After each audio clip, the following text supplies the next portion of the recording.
Fuq parir tal-Avukat Ġenerali Dr. Victoria Buddiġieċ u l-Kummissarju tal-Pulizija Angelo Gafa, il-Kabinett tal-Ministri ddeċida li jagħti l-parir lill-President ta' Malta George Vella li ma jilqax it-talba l-proklama li għamlu Alfred De Giorgio, George De Giorgio u Vince Muscat. Fi stqarrija l-Gvern qal li d-deċiżjoni tal-Kabinett mhux biss hija bbażata fuq il-parir tal-istituzzjonijiet relevanti, iżda wkoll fl-interess nazzjonali u l-ġustizzja.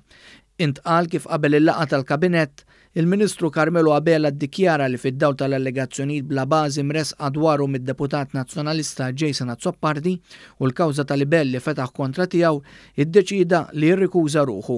Il-Ministru Carmelo Abela spjega kif ħad din id-deċiżjoni minkejja ma hemm ebda raġuni statutorja jew raġuni oħra biex jagħmel dan. Saħaq li jagħmel dan biss biex jevita li xi ħadd jogħġbu jixħed suspett ta' imparzjalità jew dubju fil-ħidma tal-Kabinett. L-aħwa De Giorgio kienu fost dawk li talbu l-maħfra presidenzjali biex jiġdu fil-każ tal-qtil ta' Daphne Caruana Galizia u ma jinsabu mixlija li qatlu lil Caruana Galizia u rapporti kienu qalu li George De Giorgio magħruf bħala iċ-Ċiniż kien anki talab il-maħfra għal kull każ u anki tas-sieħba tiegħu Ansa Adelina Pop.